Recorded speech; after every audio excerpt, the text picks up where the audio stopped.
Colorado High School Activities Association football is on 1010 KSIR and the Eastern Plains Sports Network tonight.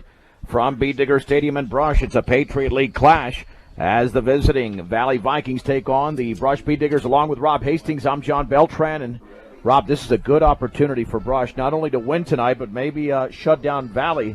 I mean, they haven't scored in 3 weeks. And the last time the Bee Diggers played here against Fort Lupton, I mean, that was such a one-sided game. It was pretty much over by halftime. Yeah, we're getting that running clock way early, and Valley's struggling too, so we'll kind of see how we go. Our captains are out there. Nick Wellen, of course, he's kind of the leader of the team.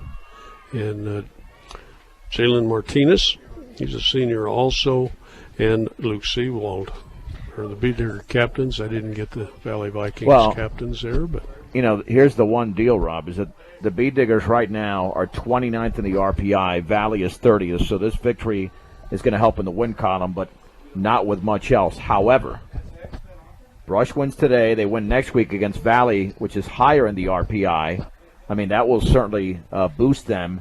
And then it comes down to the Platte Valley game, which is on November the 1st. So these two games are critical coming up. If you lose any one of these two games, you have no shot to make the playoffs. There's still an outside shot if you win these two games, and then you take on Platte Valley on November the 1st. The other thing that's coming into play individually is with Nick Wellen himself, because he is closing in, and he's still got a little bit to go, but he's closing in on 1,000 yards, and he's just over 300. I believe he's at the 660 mark in that range. Yeah, I've got 662 from Max Preps. Yeah, so he's 338 away, and if you can somehow average then what you're talking about, that's not much, about 110 a game, 113 a game, as it looks like the Bee Diggers will receive the opening kickoff. And the opening kickoff for the Valley Vikings tonight here at Bee Digger Stadium. Brought to you by Buildings by Design. When it comes to experience, Buildings by Design is the best in the business. Quality, commitment, and experience makes Buildings by Design the only choice when it comes to your next project. All right, how about a nice, I don't know if we want a long drive, Rob, or something quick. Now, here's another advantage Brush might have. You and I were supposed to do the game a week ago yesterday, but we had our Sterling crew do it. They were going to be up there already because the conditions were very, very frigid in Sterling, and they're not quite as frigid tonight, but it's cold out there, and there's some wind. Look at the American flag. That wind is whipping, so we'll see what it does to the kicking game. Yeah, we came back from Greeley today. I'm glad we're not playing up there. I mean, it was like a tornado. It was really bad, but it's settled down a little bit from that. Of course, the Bee Diggers set to receive. They'll, being their gold pants, their cardinal helmets and jerseys with the gold numbers. We like to see those. They're easy to see most of the time. Valley Vikings in all white with black helmets and numbers. Looks like number 4 is going to be he's their quarterback and their kicker. It was Servando Perez, a junior at 6'1", 175.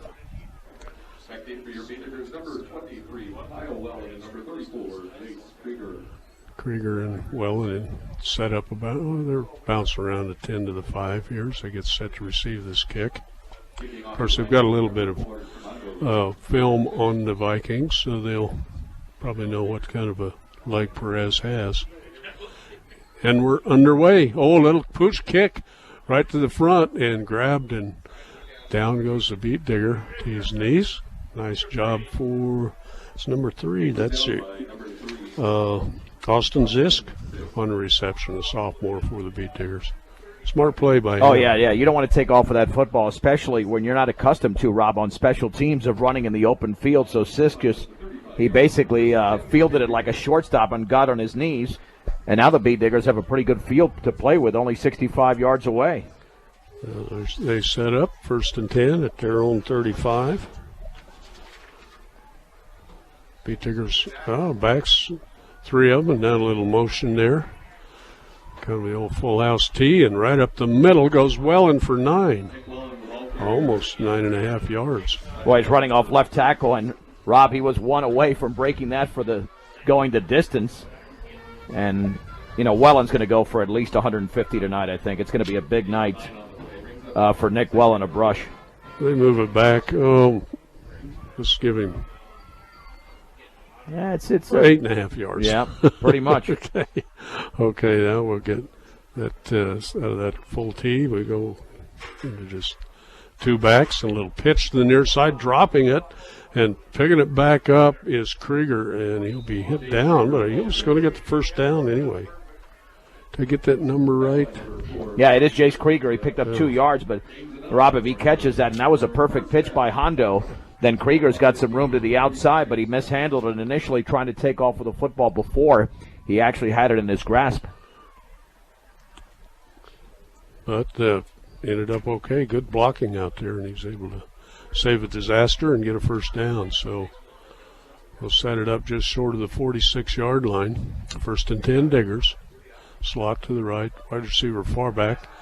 Alejandro back to pass it. A backwards pass. You better get on it, Krieger. He's going to have to grab it, pick it up, heads up the field, and he's not going to get back to the line of scrimmage. He'll end up about a 4-yard loss there.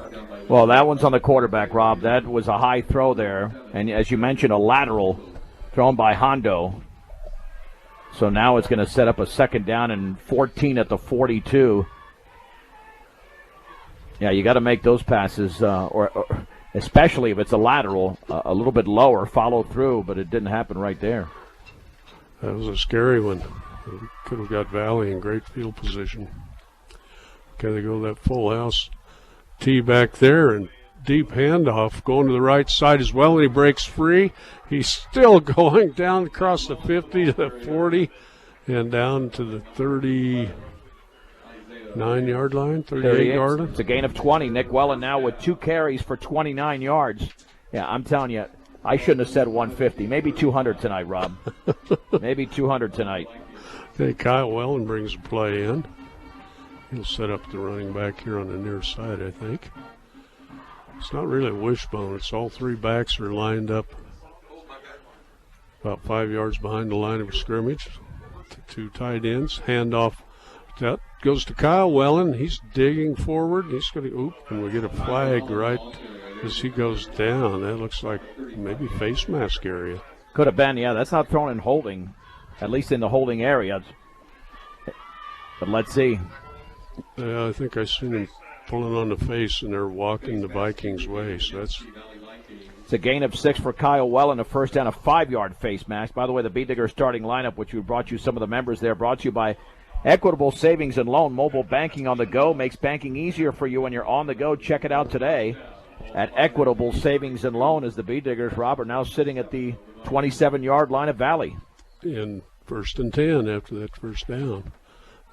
Come from the penalty end run. Here's another run to the near side, and that's Krieger. He may go all the way, and it's a touchdown, Beat Diggers. Just a handoff to the left side there, John. 27 yards for Jace Krieger on the misdirection running left, and he used the entire sideline once he got inside the 5-yard line as he was running towards the pylon, and the Bee Diggers are on the board 2 minutes and 43 seconds into the game. There's a big flag here. I missed that. Clear back about the 18-yard line. That looked like a late flag. I never saw that thrown at the point, but you're right. So no touchdown. Yeah, it's a hold. On the Beat Diggers. Oops. Got to scratch that touchdown off our sheet. Yeah, I didn't see that either. In fact, I had followed him all the way to the end zone. I never saw that flag down there. It's almost like it got stuck in a pocket and was thrown late. But now instead of a touchdown, well, you still give him 10 yards, Rob, because it was thrown. So it's a 10-yard gain for Krieger because it was thrown down the field, at the first down marker, and they put it 10 yards back. So it's an official 10-yard carry for Krieger, and it just sets up a 1st and 10 once again. Well, they moved it to 2nd and 10. Okay, now another run to this side. Krieger heading for the end. No, that's Welland. Nick Welland is going to get the 27-yard touchdown. So we didn't need to scratch that off of there. And that was a 1st and 10 play. They did correct that, so Welland scores from 27 yards out without a flag after Jace Krieger had scored with 27 yards out with the flag, which nullified that touchdown. And now the Bee Diggers, 2 minutes and 49 seconds into the game, lead 6-0. And Welland now with 3 carries for 56 yards in the early going. It's going to be a long night for the Vikings because Boy, they didn't even touch him, I don't think. And the kick is up. Nice kick there by Eric G. Risch. So, all right, we'll keep it right here since we're in the early going. Yeah, well, hey, I'm just glad they made an extra point, Rob. That was a major issue for the last couple of weeks. They couldn't make a conversion, even against Fort Lupton. I think they scored, 4 or 5 touchdowns to begin the game and couldn't get the conversion going until the second half. And then last week against Sterling, they had 3 touchdowns but tallied only 18 points because of conversion issues, and then they went for 2. But that was a good-looking kick there by the young beat digger, the sophomore. Eric Gable Risch. I usually don't try to get those double names, but he's got number 1 on. So now we'll get Eric Urbina to kick it off for the beat diggers. You like those shoes? Oh, yeah. In fact, I've got my friend's son, his middle son, he's got orange shoes, so that's how we can spot him. But he's not a kicker. Well, he's only got right. He's got one. And it's on his non-kicking foot, I think. Yeah, it's like those old 70-era Dodges painted up all lime green. Can you remember that? Oh, yeah. Yeah, Eric Rubini to kick it off. Can't quite see the numbers on the Vikings. They set up about the 6-yard line. And it comes to the near side. And a little fake and then a run to the far side. And hit down over by the Vikings bench. It's Brown. Nice tackle there by Isaiah. That'll be Keegan Link on the stop. Return of 16 yards on the kickoff return to the 29, unless they respotted here. But the Bee Diggers with a 7-0 lead. That first Bee Digger score brought to you by Western Engineering Consultants. Engineering and consulting services for all of your projects. Strong commitment to their clients' needs sets them apart. Get your project started the right way. Western Engineering Consultants. 9:04 on the clock as the Vikings line up. Backs in the tee. Wide receiver in the near side. And right keeper by the quarterback, Perez. He's running backwards. Gets over the edge. He's going to be touched out of bounds. That'll be Luke Seawald just touching him there. He had him lined up, but... Well, I tried to swing it to the far side, Rob, or to the near side here, but didn't have any blocking there. So Perez just tried to use the sideline as much as possible and lost a yard. And again, we're talking about a Valley team that has not scored in the month of October. They lost 24-0 last week to Weld Central and 49-0 2 weeks ago to Sterling. So they've been outscored 73-0 in Patriot League play and down 7-0 here with 8:57 to go in the first in Brush. Okay, now he's under center. And mix up in a handoff, but there might be a yard or two there for the Vikings, and about 4 or 5 beat diggers drive the ball carrier back. I think that's Colin Brown. He was the kickoff returner. Again, a young player for this Valley Viking team, only a sophomore. But they're going to have to put it up, Rob. And Valley used to throw the ball quite a bit years ago.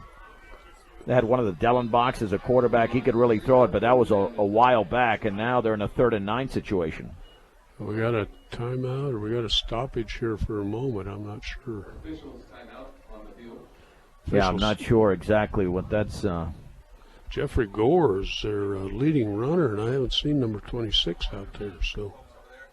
Yeah, he's well over 200 yards, but again, well over 200 yards in 6 games. So it's not a ton of yardage. He's just under 300. Yeah, 297 there. So he's just averaging about 50 yards a game.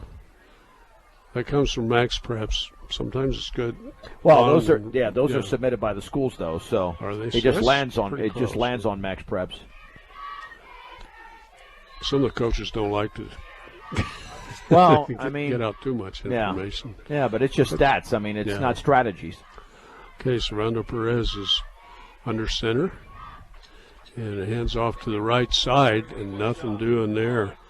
And that'll be Evan Galat on the carry, a sophomore at 5'9", 150. Might be a motion penalty against Valley because the flag was thrown immediately, and they're going to decline it. The Bee Diggers will decline it, so Galat's going to pick up a yard to the 32, and that'll make it 4th down and 7. Yeah, I think he called that holding, but I don't know why the Bee Diggers wouldn't. Well, they want to set up the 4th down. But that's a very quick holding penalty, right? I mean, you almost have to throw him down immediately because that was a quick hitter right there. Yeah, I don't know. Maybe somebody grabbed somebody wrong or something. But Valley's going to kick it away. Yep, Jason Gonzalez to punt for Valley. Let's see what the Bee Diggers can do in the return game. Already leading 7-0 with under 8 minutes to go here in the opening quarter. Kyle Wellen on the near side, Jace Krieger to the far side. They set up about the 26-yard line. Big high snap, flags, and the kick's going to bounce and roll inside the Bee Diggers 20. Let's see what that flag's all about. Did they pick that up? Well, it'd be about a 49-yard punt, but I think if that's against Valley, the Bee Diggers will make them re-punt because that took quite the roll there. I would think that Brush wants better field position than that, and it's going to be illegal procedure against Valley, so that'll be a re-punt, and that football will be placed inside their own 30 at about the 27, so Brush should have better field position coming out of this next punt. Must have had a little movement there. Didn't look like the ball came out of the... Well, there's been, 3 or 4 flags thrown already. I haven't seen where the penalty was committed, but the flag was thrown. So, I figure, all right. They're watching right down that line pretty tight. Yeah, I said, okay, just go with that. When it comes to your future, Northeastern is miles ahead in a college that's close to home. That is Northeastern. Okay, the Bee Diggers only have one. Yeah, they got to walk that off more. That should be at the 27. Oh, they'll place it at the, wow. Okay, they... like about a 6 or 7 yard penalty. I don't know. Maybe they forgot where the original line of scrimmage was. I mean, that's what it looks like to me. They're not sure where the original line of scrimmage was. I don't know if the chain guy moved with the ball or what. Well, and Valley's had issues. They get personnel late into the sequence. Jason Gonzalez kick it away, and it's not going anywhere. It might get to the 50. Nope, it's going to come out of bounds about the 48-yard line of Valley. All right, so the Bee Diggers just picked up 34 yards of field position because had they not had the penalty, they would have started at their own 18-yard line, but because Valley committed the penalty and had to go 5 yards backwards, now the ball's in Valley territory at approximately the 49, maybe the 48-yard line.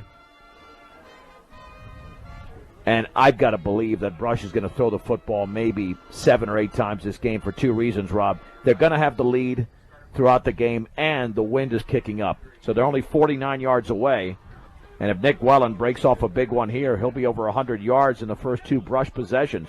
And the Bee Diggers lost a yard on the mark. But back to pass is Alejandro. And, wide open is Seawald up, and here comes another flag. Yeah, he was open by 5 yards, but Hondo didn't put enough air underneath that football and led him too much towards the sideline. If he just lofts that football, Seawald runs under it and it goes the distance. Seawald was so wide open. Let's see what they call this. Yeah, I don't know what the preliminary indication is, but this will be ineligible man downfield. Well, illegal participation? You got 12 men on the field? Must be. They must have counted. There's one there, 2, 3, 4, 5, 6, 7, 8, 9. That's a 15-yard 12, penalty. Yep. And Valley's gotten a little bit sloppy here. Lots of penalties on Valley. When things are tough for you, you'd never get a break anyway. Yeah, but Hondo still's got to make that throw, and he knows it. He's got a lot of touch when he hits it right. Under center, a low handoff to Wellen. He breaks free. He's still going down to about the 10, maybe down at the 12-yard line. Finally gets tacked down. I think that was by Colin Brown on a tackle. All right, gain of 22 for Nick Wellen. He's up to 78 yards already. And again, we're not even midway through the opening quarter with 7:10 to go and the clock running, and the Bee Diggers up 7-0 on a 27-yard touchdown run by Nick Wellen. Likes those 27s. Escalante in with the play. Edgar is senior for the Bee Diggers. Wide receiver. I think he's going into the slot this time to the near side. Bee Diggers at the near side. Headed north to our left. And Alejandro going to hand it to right side. Kyle Wellen's going to waltz in. It'll be a TD for the Bee Diggers from the 22.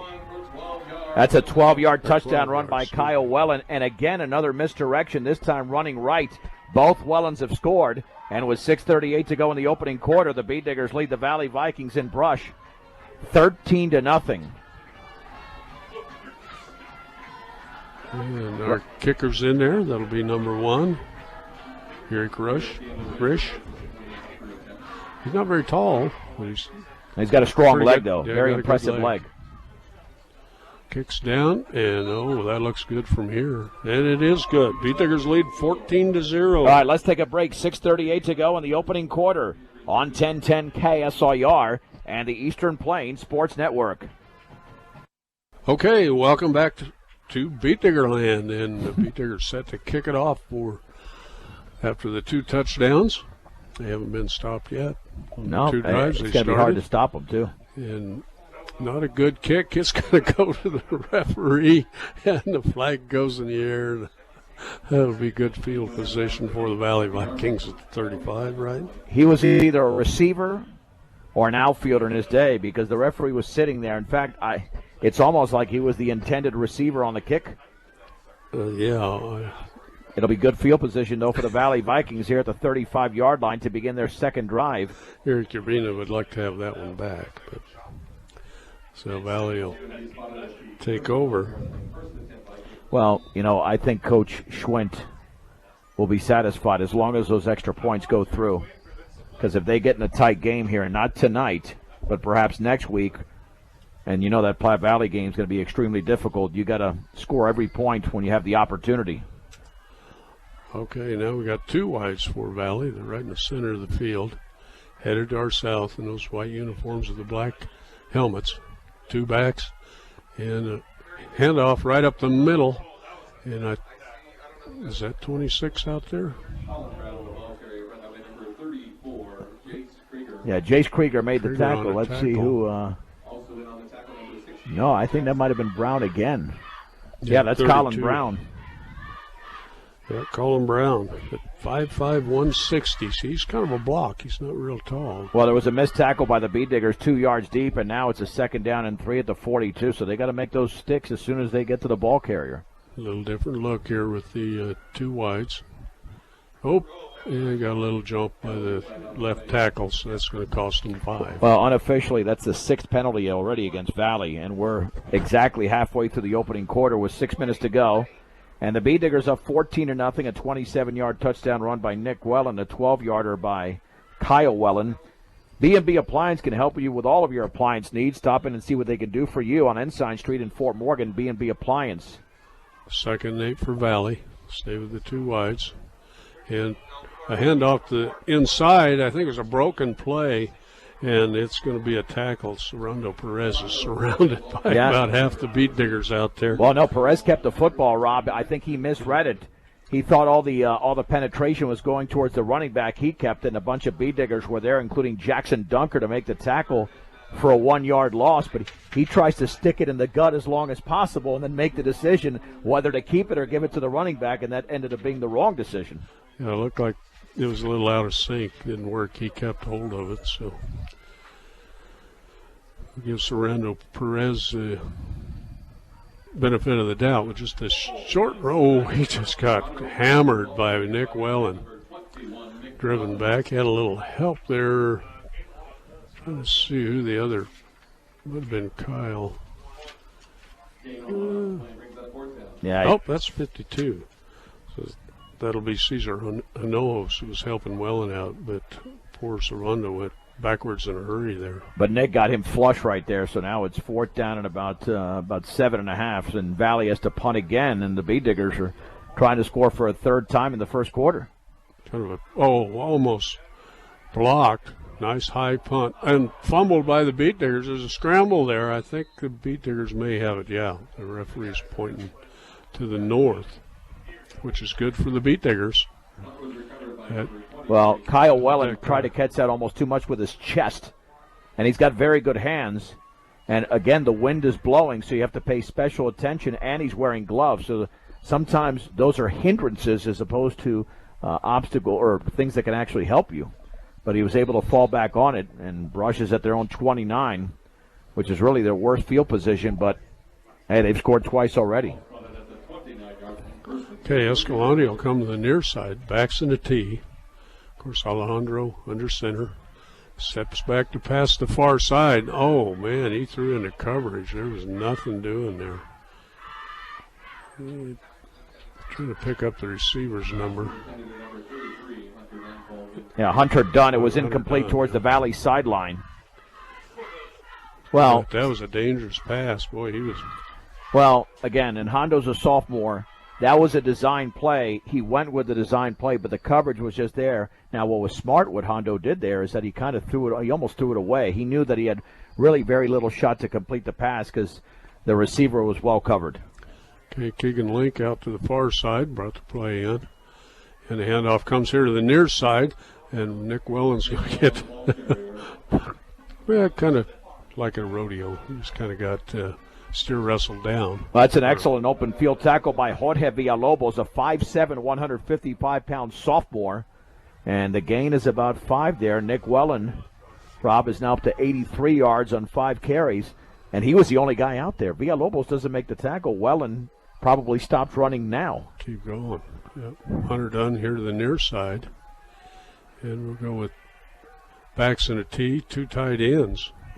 And hand off to the near side, and here comes Krieger this way, and he's going to run right in front of the bench, cuts back, cuts across the 50, down to about the 37-yard line, make it to 38. Gain of 28 yards for Jace Krieger. Again, running left, and the B-Diggers have run both sides very well, but the misdirection, those counters the B-Diggers have run in the first quarter have really caused Valley some problems defensively. And that's why Brush has been able to move the ball very effectively. And the running back's been able to cut back for the one guy that was in front of him and get by him. So great field position, 1st and 10 Diggers. Valley Vikings 38. Back to pass is Hondo. He's got a receiver out there, that's Krieger, but missed again. I don't think Hondo's feeling comfortable throwing the ball, and that wind played no effect on that particular play. You look at the flag, it's completely limp out there. And he's not showing enough touch, even on the incomplete pass where Valley was called for illegal participation. He had way too much of a line drive delivery on that. The flag was whipping a little bit ago, and now it's just flat. And I get it. It's inconsistent, and maybe that's playing havoc with the way he's delivering the football. Link to the far side and up the middle, ducking his head down, and let's see, that's... At Krieger for a gain of 6 to the 32. Okay. And getting up off the bottom of the pile for Valley is Marcos Manriquez, a sophomore linebacker at 5'11", 180. But once again, Rob, it's a nice manageable situation for Brush at 3rd and 4 with a 14-0 lead and less than 3 minutes to go in the first quarter. You can't fake me out. I was watching well and well, I mean, they're going in different directions. Just because you don't have the ball doesn't mean you're not part of the play. Oh, yeah. But they're fooling us up here. It's got to be harder for the guys down there trying to defend it. Okay. Back, Alejandro's got a lot of time waiting, flags in the air, and going to miss at least 2 flags there. Yeah, one for Escalante at the 16-yard line, but led him a little bit too much. But, yeah, the flags went flying. I wonder if somebody was holding or the B-Diggers had somebody ineligible downfield. We'll find out in a second. Because usually when it's in a secondary, it's not against the offense, and it was against the defense holding against Valley. And that's going to be a first down. It's a 10-yard penalty in high school football, only 5 in college and in the NFL. But, Rob, we're seeing a reason, many reasons why Valley has struggled this year. The penalties have really gotten the better of them in the first quarter. Got some big guys out there. One of them 6'6", 300 and some pounds, 330 pounds right in the middle. So they're kind of running around him, not at him. Yeah. Okay, backs in the tee. Slot to the near side. Receiver to the near side. Pitch to the right side to Krieger. Got to make that edge. He's getting close. Then he's going to be close to the first down, maybe about 8 yards on that run. Yeah, he got the corner there and almost got around the secondary defender. And I think you're right, Rob. 8 yards to the 15-yard line for Jace Krieger. And he's having a pretty big first half here, unofficially, with 51 yards on 6 carries. 2nd and 2 for the B-Diggers. Ball right on the 15. They put Link to the far side. Stay with the 2 tight ends this time. Backs in the tee. Alejandro's going to hand it and running to the end zone, breaking a tackle. And that's going to be, guess who? Nick Wellen. Yes, Nick Wellen, who was just shy of 100 yards in the opening quarter, his second touchdown of the game, running to his left on a wide-open field. And Brush now leads 20-0 with 1:45 to go in the opening quarter at home against the Valley Vikings. Good job. Okay. Eric Urbina's going to try the extra point this time. Oh, he's 2 for 2 so far. Not only is he 2 for 2, those have been solid extra points. Yeah, he did real well. Even though he doesn't have the same shoe on each. Oh, that's right. No, it was the other one who kicked the extra point. Yeah, it was that's right. Link did the extra point Yeah. forward. Urbina's going to get one, too. All right, so now 3 for 3 for the Bee Diggers. 1:45 to go, first quarter with the score. Brush 21, Valley nothing. We're back in 30 on 1010 KSIR and the Eastern Plains Sports Network. Okay, 1:45 left to go in the first quarter, and the Bee Diggers up 21-0. They haven't hardly been stopped at all. 3 straight drives. 6 carries for 98 yards for Nick Wellen unofficially and 2 touchdowns. Yeah, and the kickoff is going to come down and drop real close to the edge. They're going to have to pick it up, heading off to the far side, and smothered his poor number 32, Colin Brown. Well, it's an excellent tackle by Cesar Hinojos as Colin Brown was running laterally to his left, and Hinojos chased him down from behind. And a nice kickoff there, and Valley's going to be backed up to about their own, 15-yard line to start this drive, their third of the game.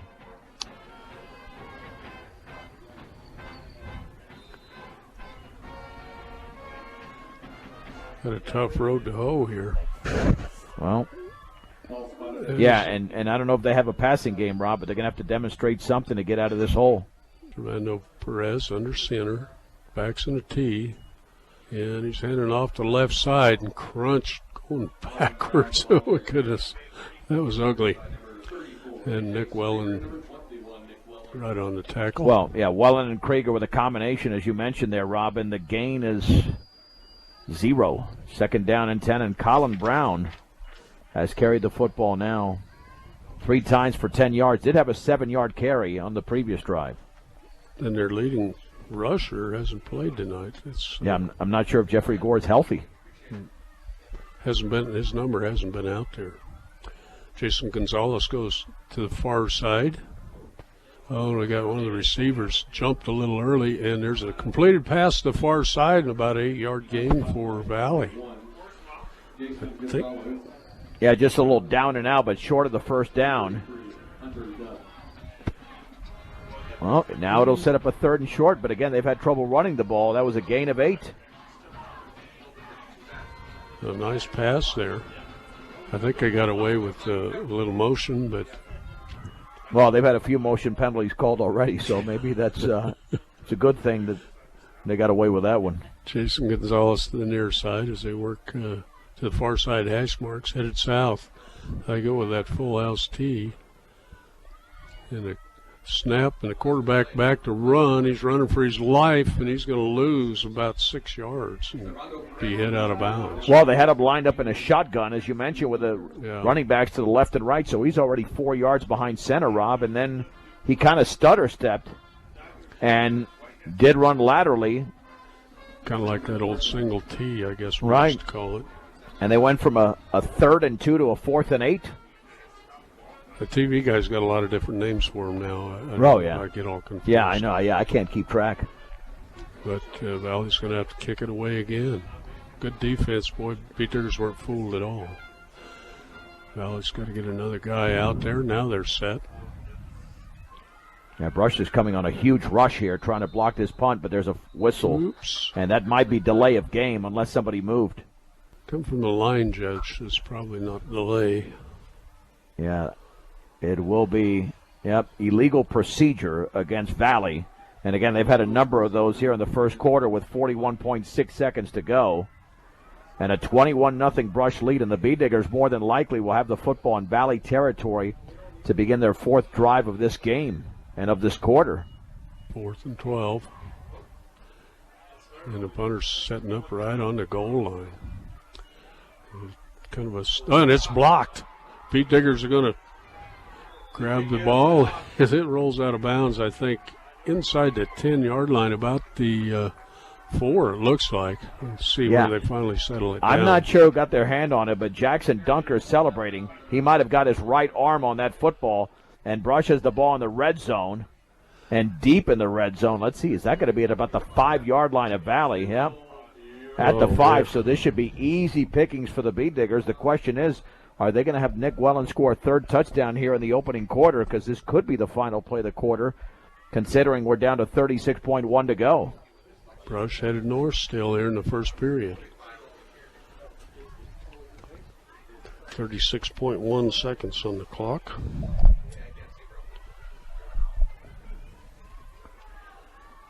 Well, Wellen's in that backfield, but he's not by himself. No, he's got a helper and somebody in the slot. And it's a little keeper now, a little past the end zone, and we've got a flag, 2 flags. Well, it's called for a touchdown. Yeah, 5 yards away. Now let's see if that's against Valley, as the pass was caught over there. I don't know if one of the receivers got tied in. Escalante. Yeah, Escalante on the catch. And that's going against the Beat Diggers. Yeah, offensive pass interference. There was a push-off. Well, that'll set up a first down. They're still in the red zone, but that'll be a 1st and goal outside, well outside the 10. It'll stop the clock at 31 seconds. Yeah, it's going to be at the 20. So 1st and goal at the 20. Yeah, I think Brush knows they can run the football. They just want to try something different. And that was kind of a rollout left by Hondo. And on that rollout, there was a little bit of a mess in the end zone. Too many players in the same area. There was not enough isolation and space. And even though the pass was complete, it did not look like a crisply designed play. No, there was a couple collisions down there. Caden Moriarty comes in. Out goes Escalante. And Hunter Dunn coming back in will be Jace Krieger. He's going to run out there and get in the tee in the backfield. Oops. Oh, there's a timeout. Well, that's the I think first time. The clock was probably running down. No, the clock is stopped because of the penalty. The play clock. Well, that Bee Digger timeout brought to you by State Farm Insurance. Like a good neighbor, Greg Mullen and his team are there to make the insurance world easy for you. 842-4555. I got to tell you, Rob, not as bad a crowd or as meager a crowd as I thought we got here. Not only when we got here, maybe about 15 minutes before kickoff, with as cold as it was getting and with the wind, I thought, man, game is not going to be that well attended. But I've seen. It's not great, but it's not bad. Right. But I've been to games here in Brush where the conditions were around the same and there were fewer people. So it's pretty well attended here for a Friday night game. Now there's 2 other Patriot League East games, including one on our sister station, KPMX.com. That's Sterling at Platte Valley. That's a 2 against a 3 in the state. So we'll have updates on that particular game. And, of course, the Colorado Prep Scoreboard Show is coming up with Kevin Schaefer from 9:30 to 11 right here on 1010. And now the Bee Diggers trying to score. 1st and goal from the 25. Back to passes Olorundo. He's thrown to the end zone. Oh, right out of the reach of Moriarty. Yeah, a little bit off his left hand, trying to throw it in the front corner of the end zone as the Bee Diggers try to work on that passing game. And Hondo's now 0 for 3. But again, there was tight coverage there. Still got 26 seconds left in the first period. Yeah, well, they've got 3 plays to get 20 yards to get back into the land of no hash marks. Krieger and Moriarty go out. Dunker's in there. And I think Coach Swint really wants to throw the football because he knows that it's easy pickings with a running game, but he might go to the run right here on this second down and goal. Yeah, Hunter Dunn to the far side. Back to pass. Oh, a big rush and hit and down. Down goes Hondo. And you got, number 40 and 58, I think we're in on Marcos Manriquez with a sack and a loss of 7 back to the 27. So now it's 3rd and goal. Can you say that again? You kind of got me there. Well, I'll do it once we get to the second quarter. We played 12 minutes of football here in Brush with the score. Brush 21, Valley nothing on 1010 KSIR and the Eastern Plains Sports Network. Okay, welcome back. Beat Diggers Hondo under center, the 22-yard line. He's back to pass on a nice draw play, and that goes to Kyle Wellen. He may go all the way. He's cutting across the field, and he's going to run in. 27 yards, 27 for Kyle Wellen on a 3rd and goal. And the Beat Diggers are back on the scoreboard, 27-0, 10 seconds in to the second quarter. Kyle Wellen's second touchdown of the game. He's ran for 45 yards on 3 carries. Wow. And he's the little guy, the little Wellen. But he's shifty. He's good blocking, and he run 50 yards across the field to get that from the near side to the far side. Braxton Shelton will now attempt the extra point off the hold of Caden Schwint. And now the Beat Diggers apparently can't miss an extra point. They struggled the last 2 weeks, but they are now 4 for 4 and lead 28-0. Kick is good. Well, you know what? Once you have 2 different kickers make an extra point, Braxton said to himself, there's no way I'm missing. And he didn't even come close to missing. That one split the uprights. Well, we've had, I put down number 1 for the first 2. So. Right. And then we had Moriarty, and now we got Urbina. Yeah, Urbina. Had the third one. Urbina, yeah. And then Braxton Shelton with that 4th one. And now let's see who kicks it off. I'm not sure. At least 2 of them just play soccer and come down to kick for the football team. Braxton was a golfer, qualified for the state meet for the 2nd straight year. And let's see who kicks it off here for the Beat Diggers with a 28-0 lead early in the second quarter. I think it's Eric Urbina. I see a 0 on there. Yeah, I don't know if I see a 4 though. I might see. Yeah, it is Urbina. Okay, Eric's a pretty good wrestler. He's got a good foot here. And picking up, headed to the far side. Now up the near side. All kinds of Beat Diggers. Isaiah Rios. Yeah, I was going to say 35's in on that. Ty Griffith also.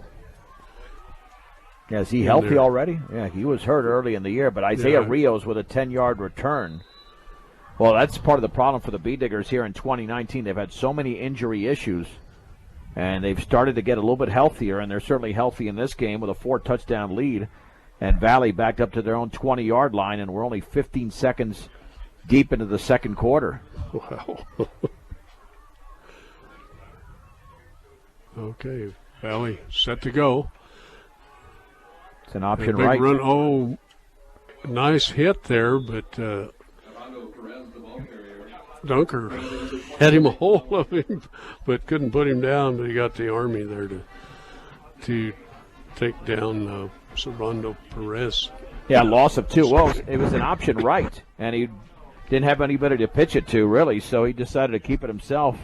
And now he's backed up to the 18-yard line, 2nd down and 12. It's kind of lonely there for that option, wasn't he? Yeah. When you have a ghost running back. Okay, Valley's headed north though. Right to left. Perez back, throws it out to the near side, but way away from Jason Gonzalez. Nice coverage there, of course, by the Beat Diggers. Kyle Wellen on the coverage. Yeah, 3rd down and 12. That was a quick delivery out to his left. And there was just nothing there for Perez. If you got to get rid of the ball that quickly, although that was only his first incompletion in 2 attempts. He did have an 8-yarder to Gonzalez earlier, but they've been unable, Rob, to convert on 3rd downs, and now it's a 3rd and 12. So they're at the 18-yard line. Yep. Perez under center. He's back to pass, looking to the left side, and it's caught close to the first down. Yeah, he's got it right at the 30. That's Isaiah Rios with a reception. Yeah, the Beat Diggers got fooled on that a little bit because Perez committed to the run for a second. He had tucked the ball down, and then all of a sudden he backpedaled. And now he's 2 out of 3 through the air, but Rios with his first reception. That's a little bit of a confidence builder there for Valley. They just picked up their first down of the game, and it came early in the second quarter. Okay, they're going to put the backs in the split behind the quarterback, wide receiver. Oh, and a fumble and running hit way back. That's going to be a huge loss, about 12, 15 yards almost. Let's see where they mark it down. Let's only make it 10.5. And Luke Seawald made a heck of a play, just throwing him down for a loss of 11. Seawald was the B. Digger defender who recovered a fumble at Ray. When Brush started to mount that comeback, they eventually lost that game 35-21, but that's the last play. That's the last big play I remember him making that deep towards the opposing team's end zone, and now Valley's got to take a timeout with 10:17 to go second quarter. Now they're facing a second down and about 22 yards to go. They got to get to the 41. They're at the 19. The B Diggers' 4 touchdowns are as follows: a 27-yard run by Nick Wellen, a 12-yarder by Kyle Wellen, then Nick Wellen from 15 yards, and a 27-yarder by Kyle Wellen. And that's how it's gotten to 28-0. The B Diggers do have a blocked punt. And Digger Dan is making an appearance. Digger Dan? Yeah, Digger Dan's probably, 7 or 8 years old. I think they debuted Digger Dan probably in the early portion of this decade, if I can remember correctly. Oh, yeah, there he is. All right, so now it's 2nd and 22, Rob. What they can pull out of the hat, we'll see. 2nd and 22 from the 19. 2 wides to the near side, 2 to the far side. Only 1 back. So this ought to be interesting. Out of the shotgun is Perez. Got a little jump by the Beat Diggers. They're going to pick up 5. Little anxiety there by Dominic Ontiveros. He's a freshman, and they're starting for the Beat Diggers. So. Well, again, it's a young team. There's no question about that. Okay, Valley's going to stay in the same setup. 2 wides here. Jason Gonzalez here to the near side that I can see. And kind of a one-man screen out here. A nice tackle there by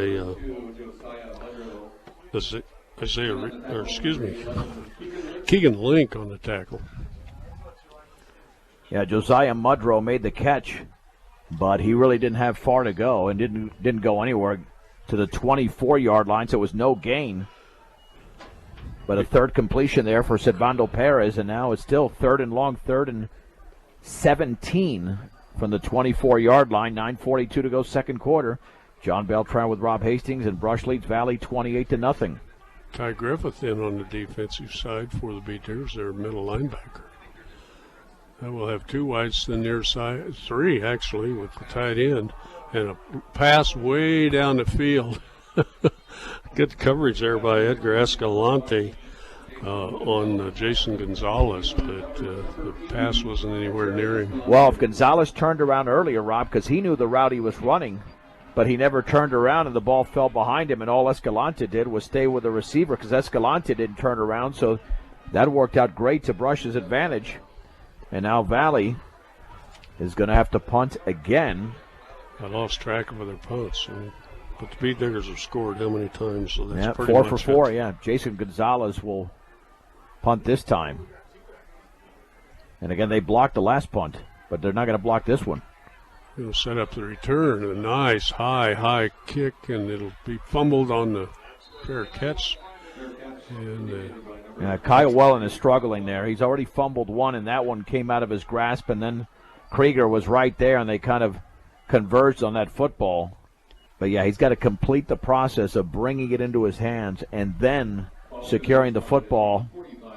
And that was kind of a skyliner when it comes straight down. Those are tough to catch, too. And there was no wind there. I mean, again, Kyle has excellent hands, so that's not the issue there. But he's wearing the gloves, and he's got that long-sleeve shirt, and that's a little bit different when you've got that equipment on you. Beat Diggers head south from their 45.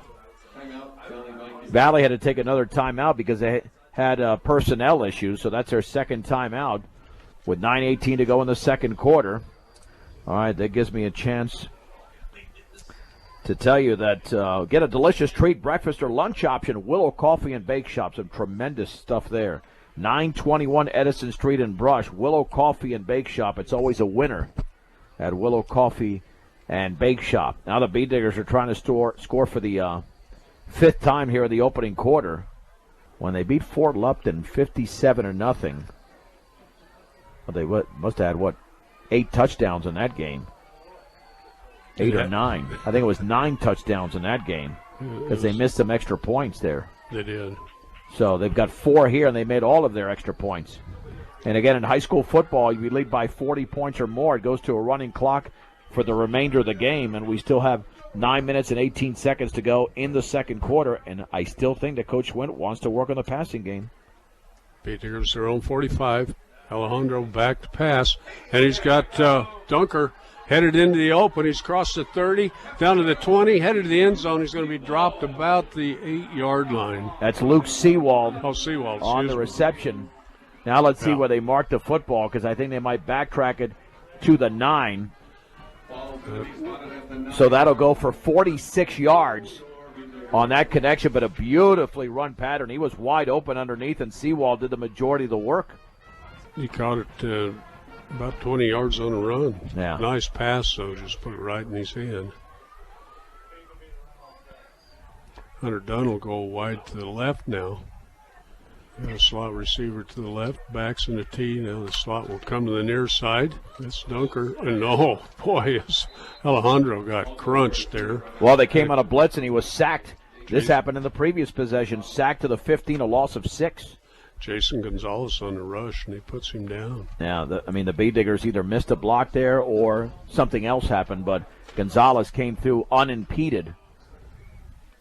And set it down at the 15. Yeah, Hondo had no shot there, Rob. I mean, he turned around, and he was already being tackled. Either missed assignment or something. Yeah. Bee Diggers moving a few people in and out, so. Okay. Wide receiver to the near side. Escalante in motion. Wellen has it to the left side.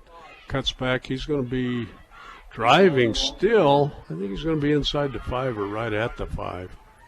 Yeah, I think they're spotting him right there for a gain of 10. That means Nick Wellen, who had 98 yards in the opening quarter, is now over 100 yards at 108. They've got 2 plays to gain 5 yards and get back into the end zone. Now let's see if they run that little rollout, because that's a consideration. They ran that rollout on their previous drive, and they found Escalante for the touchdown, but it was called back due to offensive pass interference. Okay, Link's going to be right to the left side, and Krieger straight away from 5 yards out. That was right up the gut for Krieger. I lost him. Yeah, his first touchdown of the game. So did Valley. And the Bee Diggers now lead 34-0 with 7:19 to go in the second quarter. And talk about untouched. There was a huge hole for the sophomore running back, Jace Krieger. Yeah, Rob, I think by the time we both saw him, he was already 5 yards deep into the end zone. That was just a simple handoff. And the middle of that line split. And that provided a huge gap. Now we have another kicker. That's the original kicker. Okay, that's number 1. Well, I'll double check after the kick here. It's up, looking good, and that's Eric Risch. All right, let's take a break. 7:19 to go, second quarter in Brush. It's the Bee Diggers 35, the Valley Vikings nothing on 1010 KSIR and the Eastern Plains Sports Network. Okay, welcome back. Bee Diggers set to kick off. Let's see who we got out there now. That's Braxton Shelton to kick it off for Brush. Braxton changing kickers up again. Isaiah Rios is deep. Oh, and this kick just goes straight up. It's going to go out of bounds. So Eric having a little trouble with that kickoff. Yeah, he tried to angle it towards the sideline, but that was a shank. And it'll be Valley starting at their own 35-yard line. Yeah, Braxton's a competitor, not too happy with himself there. That's not that easy. You got to really practice that. And it's an art to kick that ball high and deep towards the sideline. It's obviously much easier to the middle. But what you do there is that you trap the opposing team. You congest the field that much more, and it makes it easier to get down there and make the hit. But now Valley's going to have their second 35-yard starting field position of the game. down by 35. All the Beat Diggers, all three of them, kickers, have hit their extra points. We've only. Oh, it's been a nice performance by the Brush kicking game on PATs. Perez under center, backs in a T, and off to the far side. Not much doing there for Evan Galat. Yeah, gain of about 1. A couple of Beat Diggers converging on the play, including Luke Seawald. So it'll make it 2nd and 9 from the 36. It's been tough for them running. Really tough. We've got some new ones out there. Yeah, they've got 3. Ethan Bruner's on the end here. They've got 23 yards of total offense to the Vikings, and still 6:39 to go in the second quarter, and Brush up 35-0. Perez under center. He's going to be back to pass, getting a big rush, throws it up, and nobody there. Hunter Dunn kind of run over his receiver. That's going to be a defensive pass interference on Dunn. He wanted to make a play for the ball, but in doing so, he shoved the receiver, and you got to leave him alone. He should have just let that go, and now Valley's going to pick up their second first down of the game here. And the ball was nowhere near either one of them, the receiver or Dunn. I mean, he had the right idea in terms of wanting to pick off the pass, but he didn't have the angle to get to the ball, and that's why he probably should have just let that go. One of the few first downs for Valley. They're going to be in Beat Digger territory at the 49. That was Angel Gonzalez, or Angel Gonzalez, 5'8", 170-pounder tight end that the ball was going to. And there's a handoff right up the middle for about 5 yards. That's a quick hitter there, and that was Ty Griffith on the tackle. Yep. It was Galat with a gain of 4. That's his second carry for 5 yards unofficially. But the Beat Diggers have already got several reserves in there.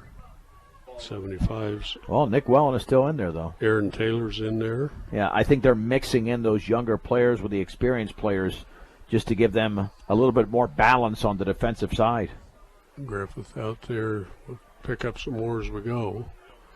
And Perez is kind of a little option pass off to the far side. Pass was going to Jason Gonzalez, but wasn't close.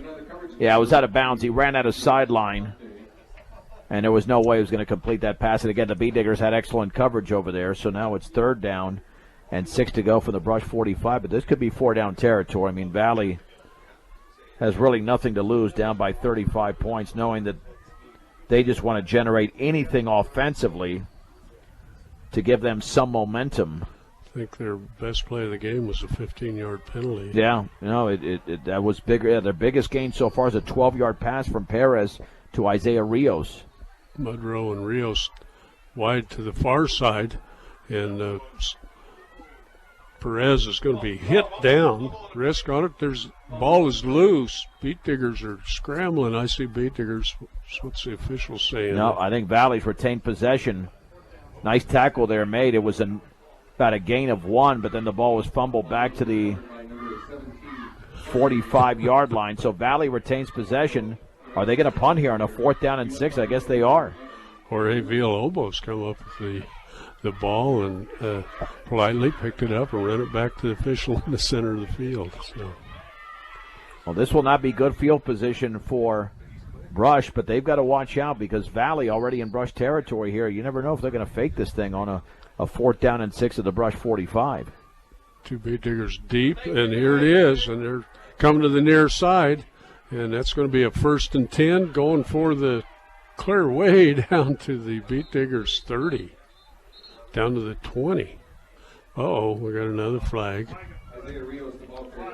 Yeah, well, that could be against 29. That could be against Valley, but they still might have picked up a 1st down if it's downfield. So let's see what the call is.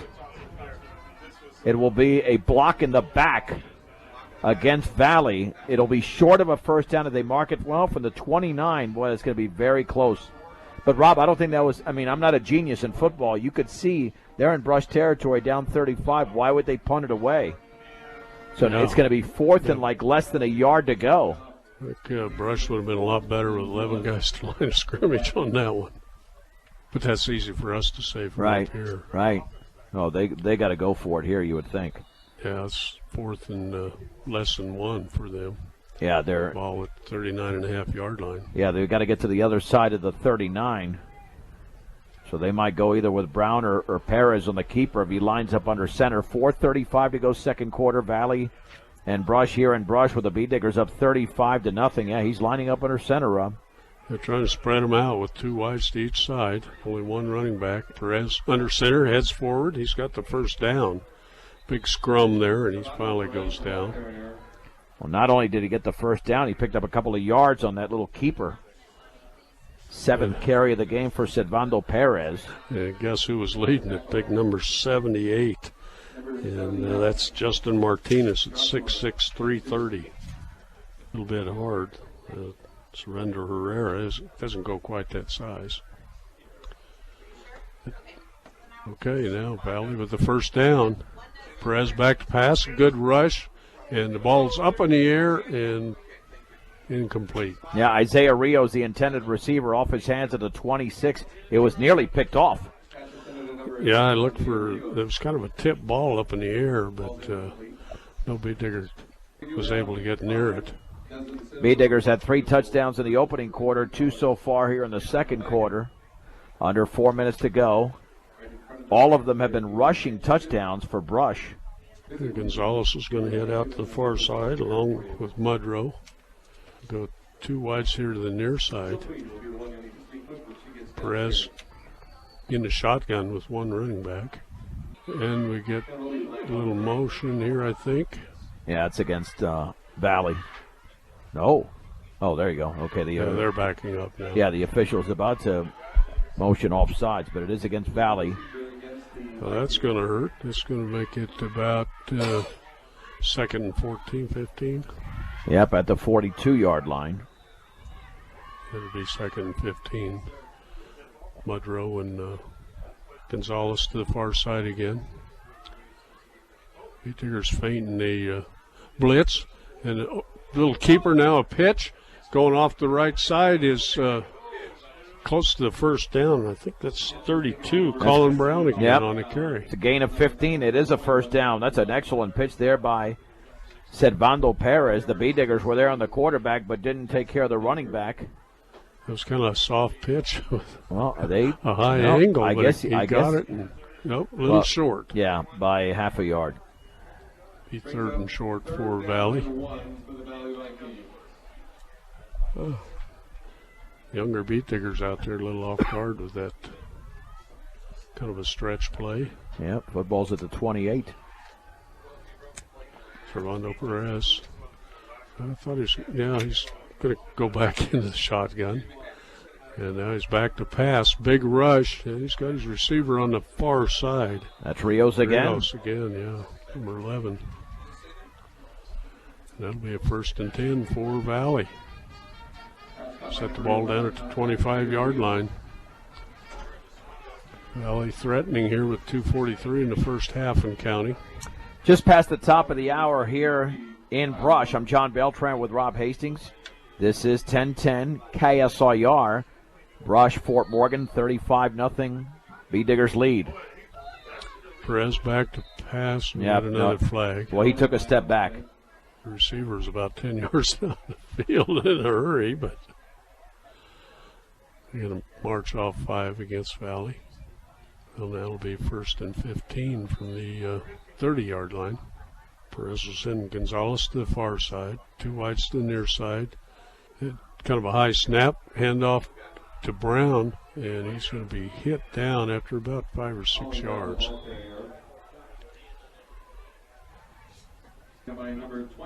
Yeah, let's see. The gain there was about 5. Just a little more than 5, just across the 25. Yeah, Colin Brown's got some decent speed, very shifty. Yeah, give him 6 yards in a play.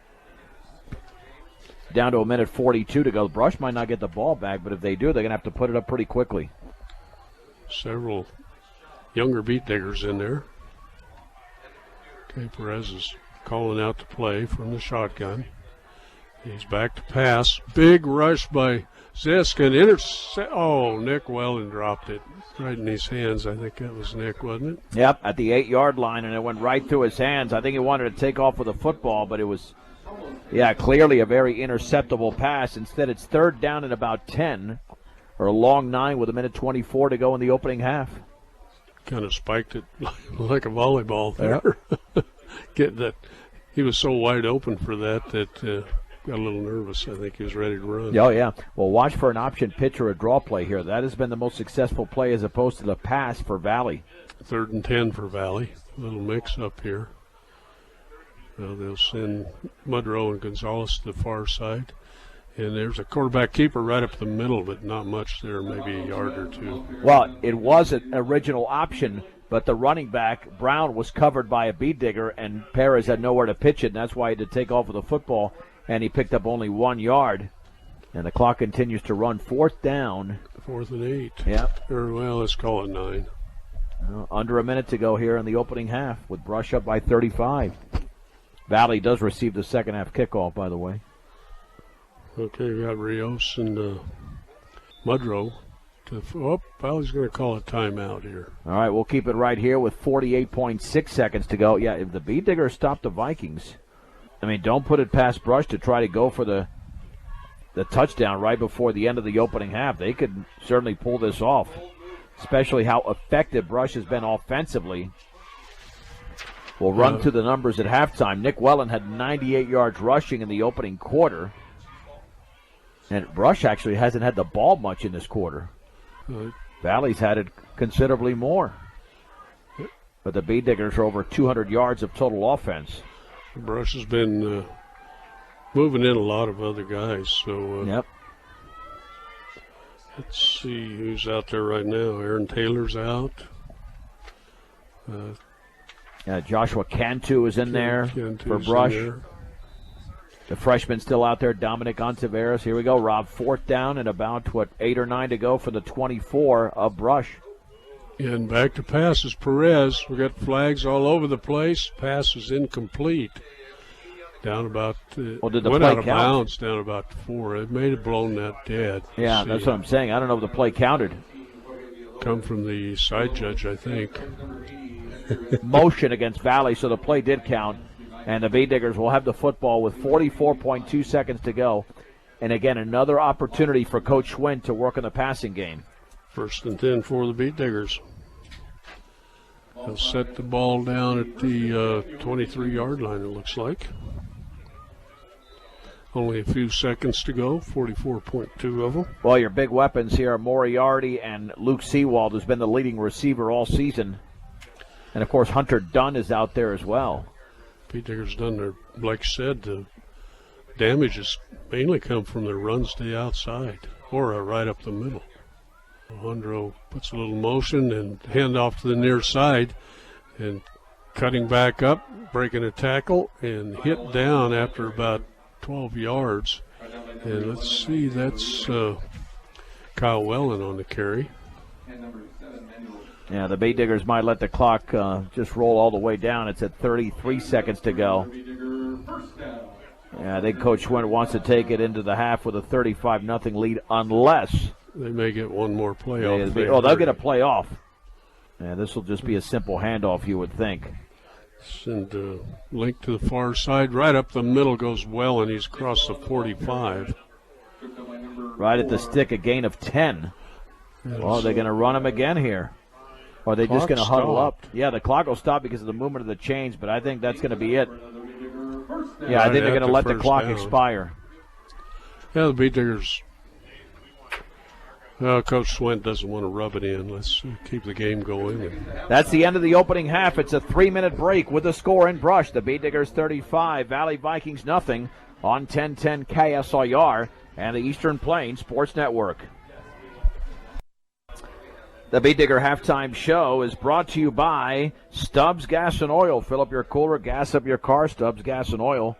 Easy and convenient. Make them the only stop you need your way to the big game at Stubbs Gas and Oil. All right, Rob Hastings and John Beltran with you here at Bead Digger Stadium, where the Bead Diggers lead the Valley Vikings 35-0. And it's been all about the run for Brush. Nick Wellen, a 27-yard touchdown run, and Kyle Wellen from 12 yards out. Back to Nick Wellen from 15.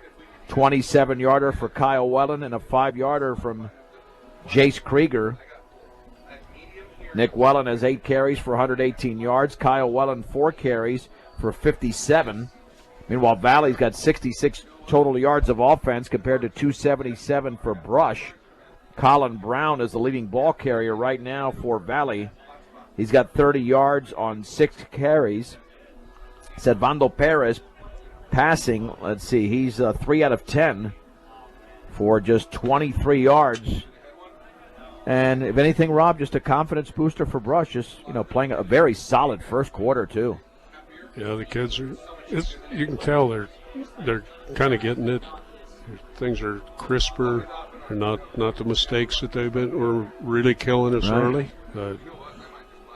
We've had a couple of pass interferences, I think, but that's about it. Yeah. And they were able to complete a 46-yarder to Luke Seawald when Hondo put up a pass. He had a few that went incomplete where he missed on the receivers, but then he found Seawald with that 46-yard connection, got him into the red zone. That resulted in another Beat Digger touchdown. But so far, so good for the Beat Diggers. They were expected to win this game tonight. But when you're taking on a team that hasn't scored in 3 weeks, you want to dominate them. And now, in 2.5 games in October, Valley has been outscored 108-0. So it's been rough. 49-0 to Sterling, 24-0 to Weld Central, and trailing here 35-0 to the Brush Beat Diggers. And they got to face off against Platte Valley next week. So. Yeah, that's going to be a tough one. And Platte Valley's taking on Sterling tonight. That's on our sister station, kpmx.com. And, let's see if we get a score from that particular game, because that's a much-anticipated showdown. Yeah, hopefully we'll be able to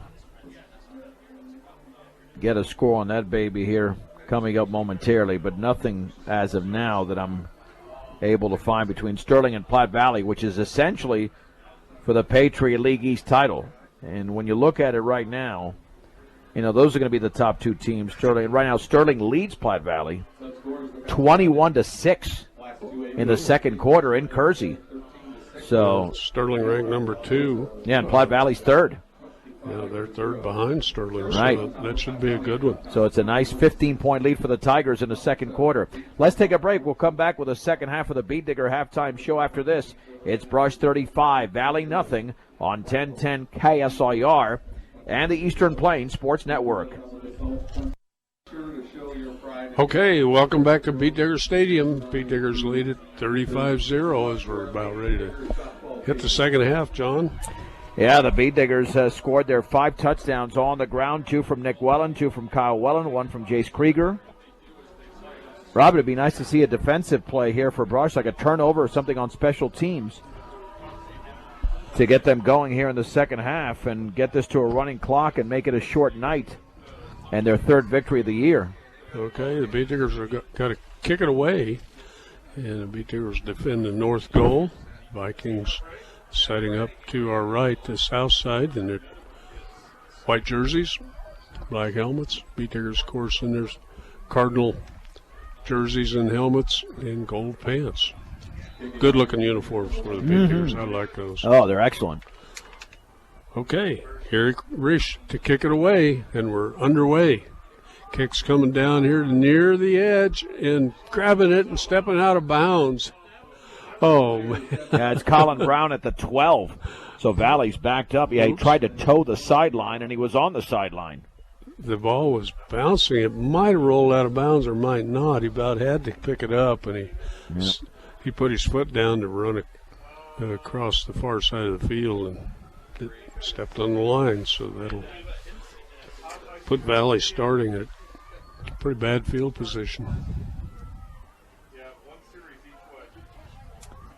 He'll set it down right at the 12-yard line. Vikings will head to the north from their own 12.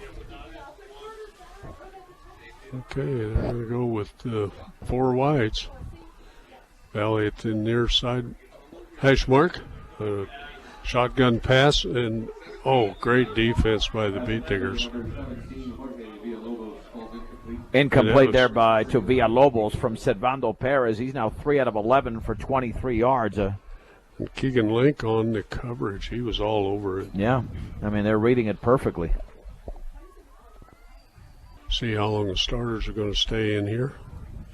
Well, Nick Wellen is out there, Kyle Wellen, Hunter Dunn.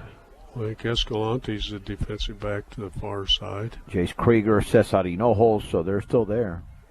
Dunn to the near side on the defense. Run here to the near side to Brown, and he breaks a tackle. And flag come in. I thought maybe they was going to get him for a horse collar tackle. Yeah, Kyle Wellen's going to be called for that. Yeah, well, unless he got the face mask. He might have got the face mask. He didn't even begin to get him down. They're going to mark. Yep, you're right, John. Face mask. Well, according to the PA guy, let's wait for the. No, that's what he said. Yep, that's exactly what he said. 1st and 10 now for Valley at their own 28.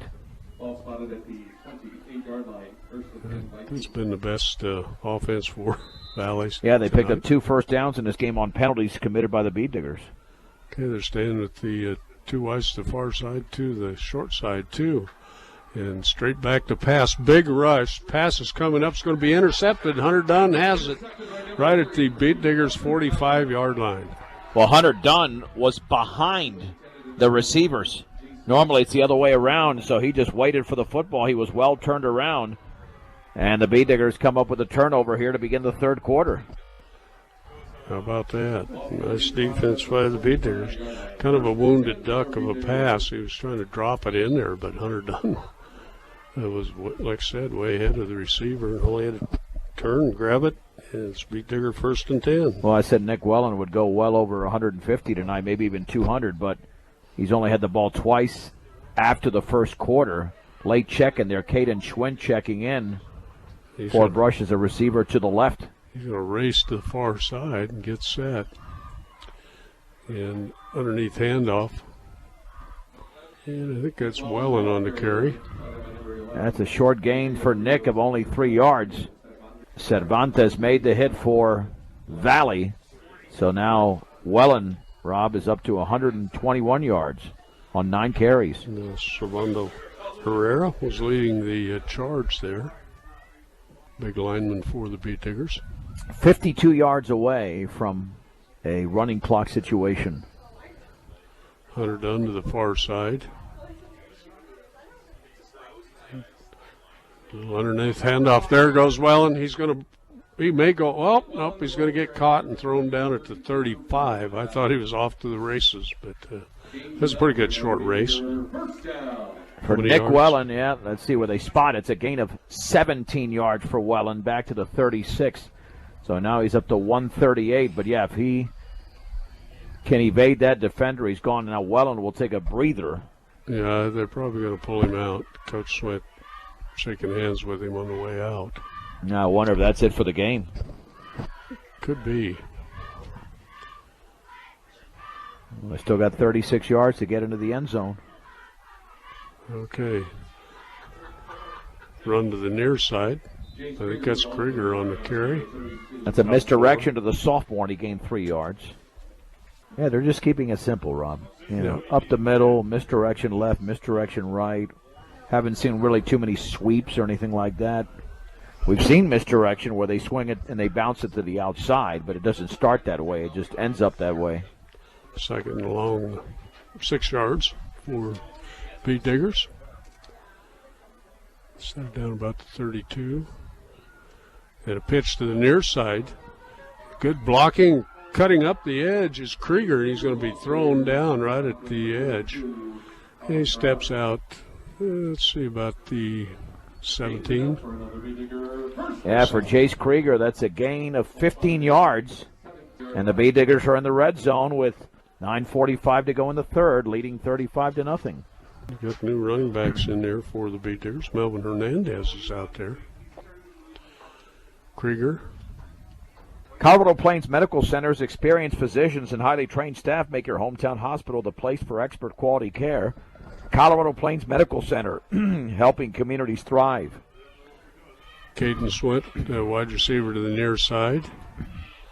Backs in a T. We've got a slot receiver here to the near side, too. It's Hernandez in motion. And we've got flags. Dead ball, illegal procedure on the Beat Diggers. Get the new guys in there, so right. It makes it a little rough. Yeah.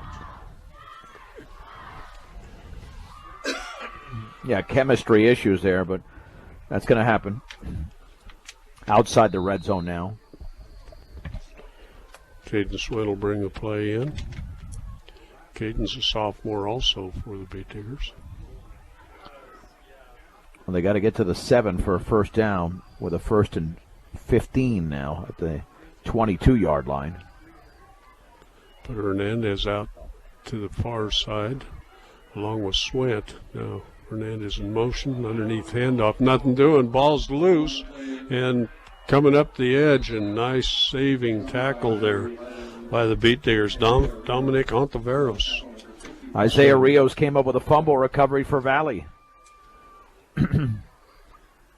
Yeah, that was on Hernandez. He didn't take that football in really at all. It was right in his guts, but he didn't secure the football. I thought Hondo handled it all perfectly. I'm not sure. That might be his first carry of the year. Yeah, well, but the key is to slow the game down. So Valley's going to get a 1st and 10 at their own 41. Yeah, they got pretty good field position to begin this drive. 35-0 Brush, 9:37 to go in the third.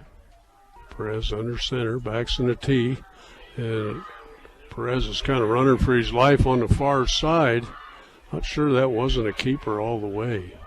No, I think he wanted to throw, but the receiver downfield was well covered, and instead it turns out to be a gain of about 2, maybe 3 yards for Servando Perez. Let's see if they give him the 44. Yeah. It's a good call. You can tell when none of the linemen go 5 yards right. downfield. Oh, yeah. Yeah, just 2 yards there. So 2nd down and 8, maybe 7. Yeah. It looks like maybe they changed, probably say 2nd and 7. Perez under center, puts a little motion here to the near side by Gonzalez. And Perez back looking deep to Gonzalez. Now he's going to throw it up. Swint on the coverage. A little bit of contact there, but no flags. And that was down at the 21. That was a deep throw there by Servando Perez. Yeah. Who do you intend that for? That was intended 17, I think it Jorge is. Villalobos, a sophomore. That was the 13th pass attempt by Perez. 3 out of 13. So still 3rd and 7 as they're just coming out of the huddle. Caden Swint the corner to the near side. Gonzalez in front of him is the wide receiver. Backs in a T. And nice pass there again by Perez, in and out of the hands of his receiver, just a little off target. Yeah, tried to drill it towards the sideline, but then had a little bit too much on it and led him too much, so it's 4th down. And again, now let's see That was if they decide to punt. Rios on the reception. They may do another fake. Well, punt. you got to watch out, yeah. If you're Brush, you have to be aware of that. And all the young guys out there now.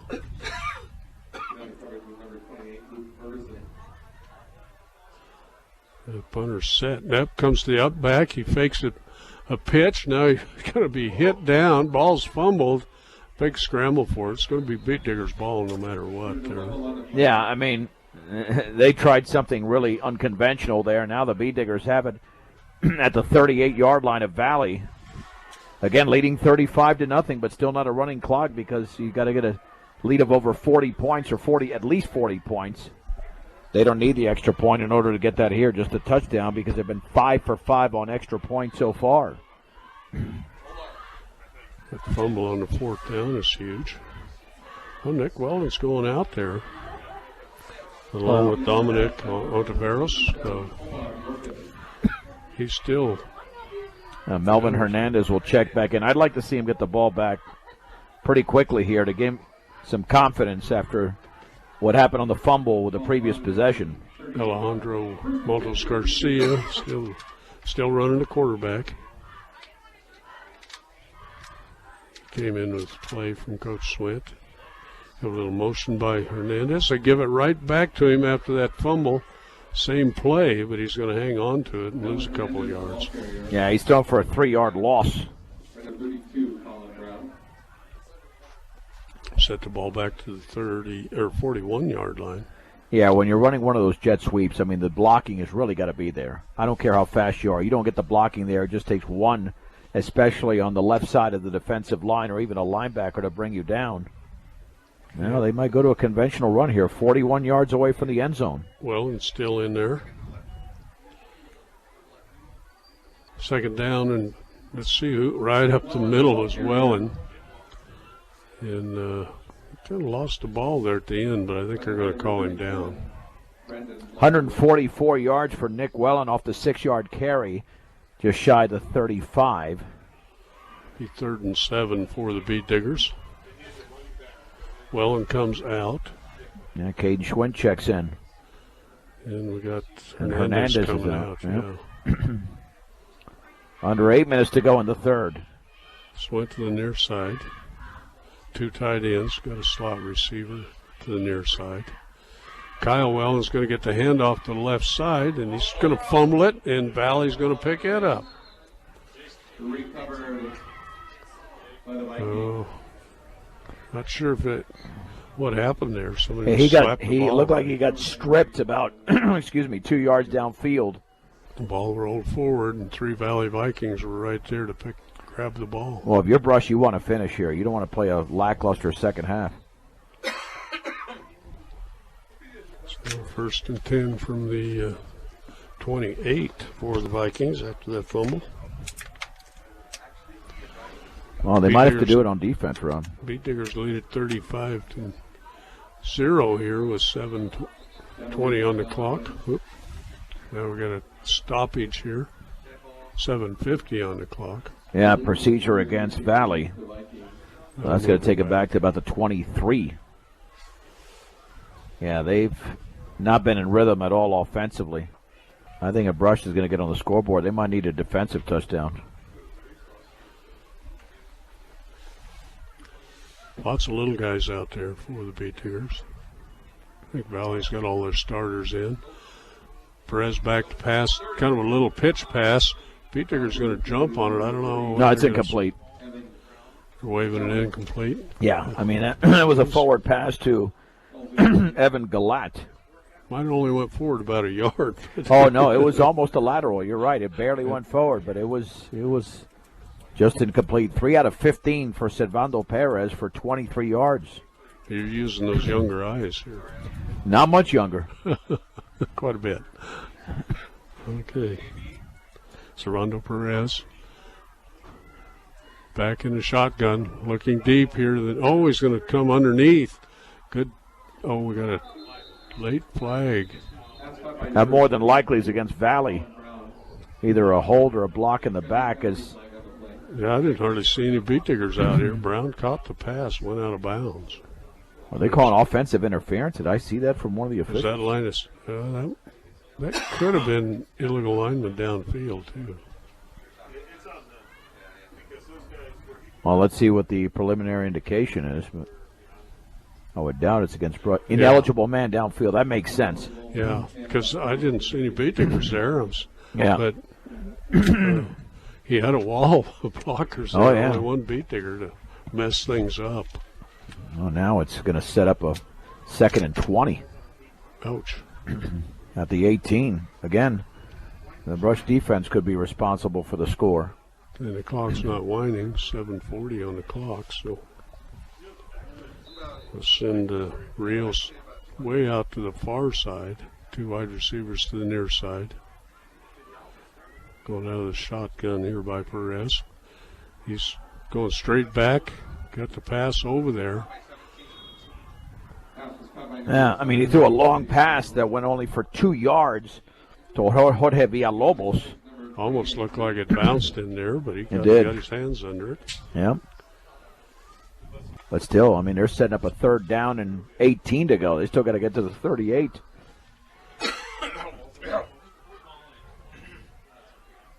Okay, ball set down at the 20. Right out of the straight shotgun. Looking long across the middle. Ooh. Looked like it could have been picked off by the Beat Diggers. Ball's incomplete. That was a deep slant to Villalobos. He was surrounded by about 3 Beat Diggers. Yeah, I don't think they can fake it here, Rob. I think they're going to have to punt it away on a 4th down and 17 to go. Frederick Knight was in on the defense there for the Beat Diggers, and then we haven't called much this year. He's a junior for the Beat Diggers. He's going to stay out there.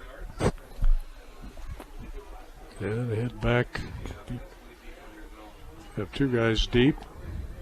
Punt, nice deep punt. Coming to the far side and hit down hard. Oh. I wonder if they're going to call interference there because he got tackled as soon as he caught the ball, that he was too close. I think he just, I think that's that thing he throws down there. Oh, okay, just a mark, so it's not a penalty flag. It's just a marker where he actually caught the ball. Okay, that makes sense. It looks like a orange chunk of rubber. It kind of looks like a flag going through the air. Yeah. Okay. Beat Diggers ball at their own 49-yard line. Well, 51 yards away from getting to a running clock, but 6:56 to go in the 3rd. Brush leads Valley 35 to nothing. And now Brush calls timeout. Uh-oh. 6:56 on the clock. Beat Diggers still leading 35-0. All right, let's see this Beat Digger timeout. Brought to you by State Farm Insurance, like a good neighbor. Greg Mullen and his team are there to make the insurance world easy for you. 842-4555. Greg Mullen at State Farm Insurance. The Beat Diggers have 2 touchdown runs apiece from Nick Wellen and Kyle Wellen, and a 5-yarder from Jace Krieger, all in the opening half. We played just over 5 minutes of football in the 3rd quarter, and Brush has had 2 opportunities but has fumbled twice. And now they have the ball back for a 3rd time, 51 yards away from the end zone. And the Beat Diggers loaded up with reserves out there. Austin Zisk is here on the near side tight end. Yeah, I think Nick Wellen is certainly done for the night with 144 yards and 11 carries. That's all unofficial. Oh, a keeper. Is that a keeper? It was a backwards run. It's a huge loss. Huge loss. That's number 9 on the carry. Jonathan Becker, a sophomore. And he's going to drop about 9 yards. Back to the 40-yard line of Brush, so it's 2nd down and 19. They got to get to the Valley 41. Well, I'm going to check. Where's number 12? Is he out there? No, he's not. Not sure who's the quarterback. No, Hondo's standing at the Yeah. 41-yard line. I just see him over there. Let's see who's the quarterback. Is that Becker? Ivan Cardenas is out with a hamstring. Right. And it looks like they're coming on a run blitz. This makes it very difficult for Brush. And a handoff coming to the near side, breaking into the clear, and going maybe all the way. I think, is that Caden Swint, number 5?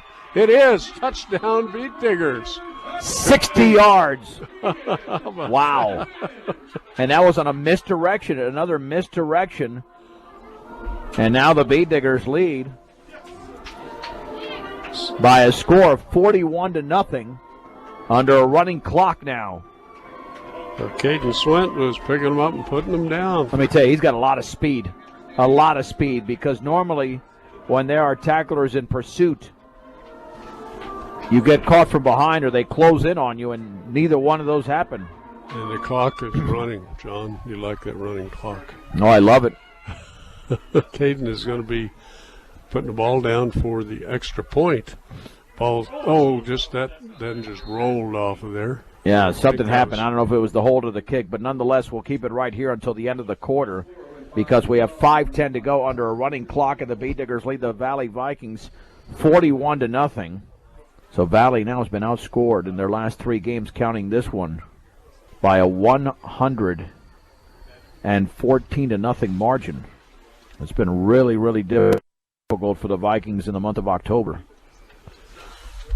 And they're going to set up to receive the kick. So the only thing that will stop the clock now are in between quarters, a timeout, or an injury. Penalties will not stop the clock, nothing. They'll just have a running clock for the remainder of the game. As the Beat Diggers huddle up on the sideline and the clock's still running. 4:30 and counting here in the third period. Beat Diggers up 41-0. Now, which of our multiple kickers is going to be out there? Maybe we'll get another new one. Number 13. That's Braxton Shelton again. Yeah, he's going to try to kick it towards the sideline like he did earlier.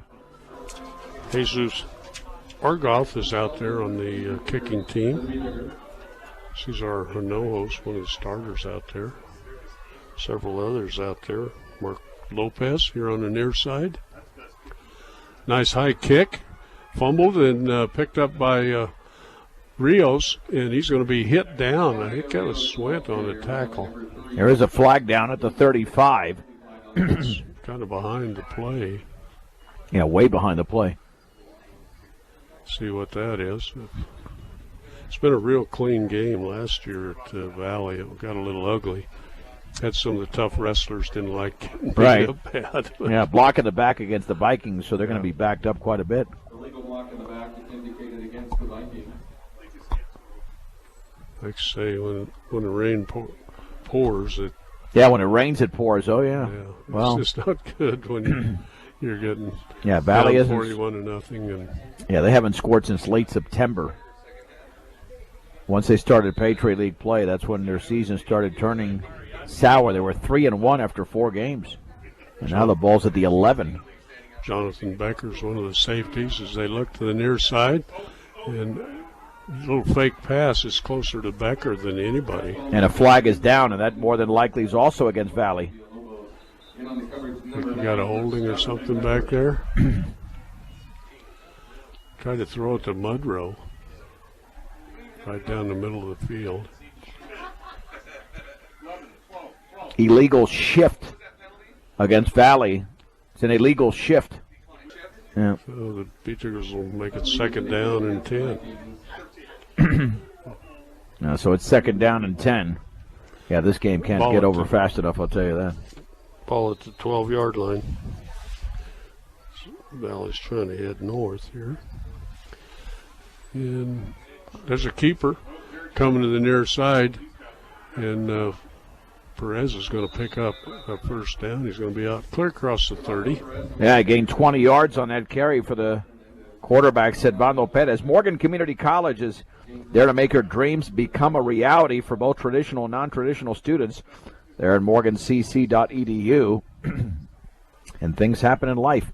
Make sure you're prepared with the right insurance coverage. Ingmeyer Phillips Insurance and Brush in Fort Morgan. Melvin Hernandez on the tackle. He was closest to it as Perez ran out of bounds. Now the ball is hiked. It's going to roll clear back to the 5-yard line. Brown picks it up. He's going to be hit down about the 13 by a host of Beat Diggers. That was a big mistake. Well, Perez wasn't expecting it. It was snapped early, and the ball just kept rolling towards the end zone. Went over his head and down to the... Yeah, but actually, it was a low snap. He never saw it. It's just... Yeah, it kind of dribbled back there. But again, there was a missed timing, a loss of 19. And again, under a running clock. With the ball at the 13, Rob, that's a 2nd down and almost 30. Ouch. Okay, Hernandez out here is on 2 wide receivers. He throws it up high. They're going to be intercepted. Grabbed by one of the Beat Diggers. He's going to be hit down about the 38-yard line. Is that her?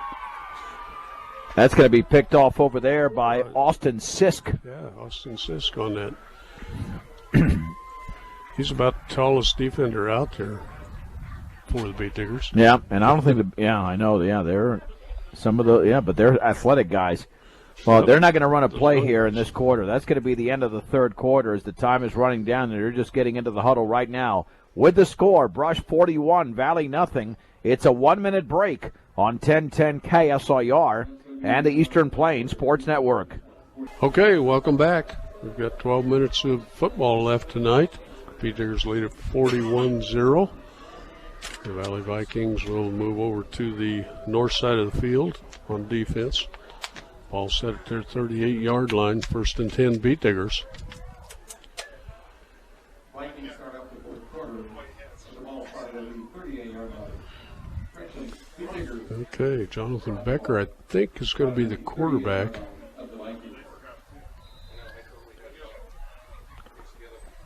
Yes, he's under center. There he is. Comes into sight. And there's underneath handoff where to go. But a loss of about 1.5 yards. No, just only 1 yard.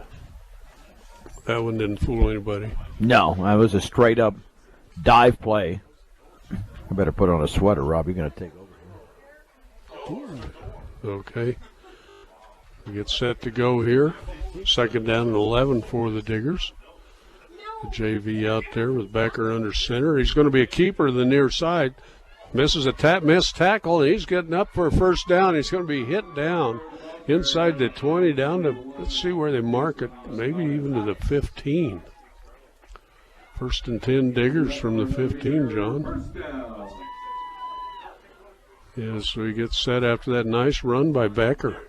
He just about got collared down about 6 yards behind the line of scrimmage. A lot of speed there. A lot of speed. And he can't weigh more than 120, can he? Yeah, he's light. Yeah, well, from up here, it's hard to tell. He's under center. Set to go again, 1st and 10 Diggers.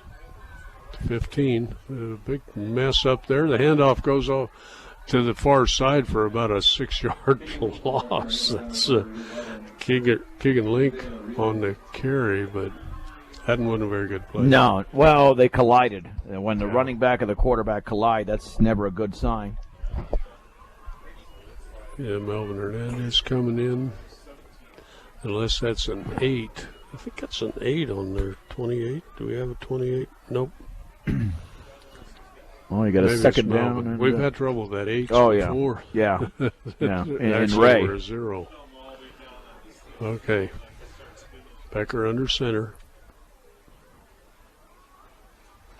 Yeah, they're going to hand it to the left side. Breaking into the clear is, I think that's Griffith for a gain of about 5. 35. Yeah. It wasn't a lot there, but he got to 5 yards. Yep. There's where the clock stops with an injury. They can only stop on 3 occasions: injury, timeout, or in between quarters, or we already expired the 3rd quarter. And this is either a turned ankle or a cramp, based on the reaction of the Valley defender. Oh, now the referee gets out of the way. I can finally see the player that's down. You had a little better angle than I did. Yeah. 41-0 beat Diggers. 9:43 to go in the game. They led Valley 35-0 at the break. 6 rushing touchdowns, including a 60-yarder here in the second half by sophomore Caden Schwint.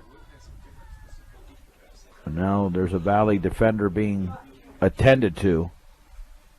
You had a game last night, John. What was the outcome? That was Fort Morgan beating Northridge 49-14, and that went to a running clock early in the 3rd in Greeley, as the Mustangs moved to 5-2. That was at that shared stadium, District 6 there in Greeley. Nope. Is that Villalobos? No, that's somebody else for Valley. There's that 77. It's need your better eyes there, John. Yep. Ethan Tong hurt there for Valley, but getting up under his own power. Now they should run the clock here. As soon as the officials signal the clock to be run, and there it is, as we're going to approach the 9.5-minute mark here momentarily of the game. Jonathan Becker gets set. He can hide behind that center. Gets him set. And he's going to pitch it to the far right side. That's Griffith. Ty Griffith breaks a tackle, but loses another yard and gets hit down for about a 3-yard loss. 4th and long here for Brush. They're moving backwards. See what kind of arm Becker's got. Here a few weeks ago, we had the Pee-wees here. They had a little guy there that could throw it about 30 yards, and he wasn't very tall. That's what I heard. You have to move him up. Frederick Knight's rushing in with the play. Fernandez will come out. Now we're looking at about a 4th and 16. Or maybe more, yeah. Tigers get set. Becker. And off the left side, not much. Griffith may got a yard out of that. It'll be Valley Vikings ball on the turnover. Well, not now the turnover, but right, turnover on change of downs. possession. Well, now let's see if the Bee Diggers can just hold Valley and keep him out of the end zone, because that would make the Bee Diggers another victim of the Valley Viking offense without points being scored, because Valley's yet to score in this league. And Rush did shut out Fort Lupton 2 weeks ago, 57-0. Valley's going against basically almost the double JV team with their varsity. There's Brown off the far side, and he's going to be down for about 7 or 8 yards. Yep, he's to the 30.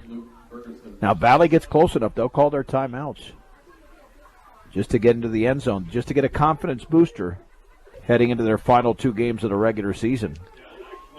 Okay, there. No huddle for the Valley Vikings. Calling out signals. Looks like maybe one of the wide receivers is close to offside. A keeper there by Perez, and he's going to be hit down. Mark Lopez, a sophomore for Brush, made a big hit at the 35-yard line, but then he kind of stumbled forward to the 38. Clock reads under 7 minutes to go. Running clock, 41-0 Brush over Valley. And Brush.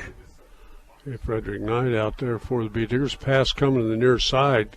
Caught and hit out of bounds is Joshua Murdo.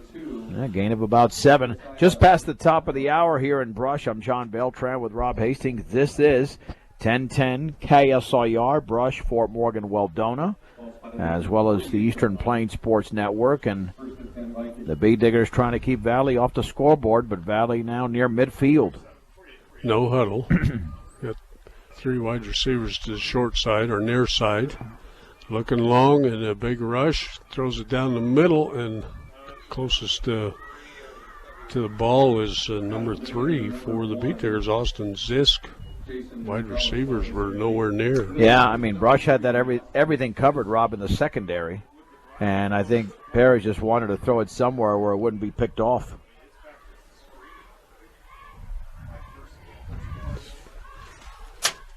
Now, they still got plenty of time. This will be their final possession, even though there's under 6 minutes to go. But a running clock, you can only stop it so many times. 2 wides to the near side. Perez on a rush, a little pitch. Got a runner out there. Blockers, first down, and finally. Yeah, that's Colin Brown. He's got major speed. He's got a lot of speed. Picked up about close to 17 there. They're shuffling in more players. 67. He's not on our roster, is he? Look at the other one. No 67 on the official roster either. Yeah.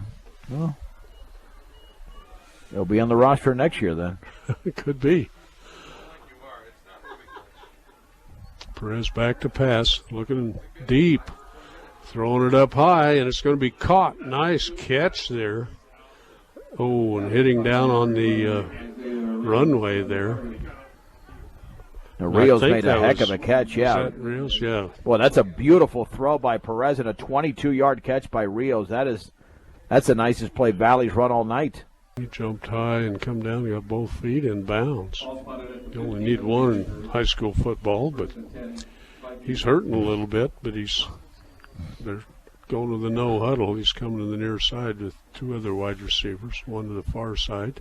Gonzalez, they go with that pitch again to the far side with Brown. He cuts the corner. There's going to be a touchdown for Valley as he runs over one of the small Bee Diggers in the corner.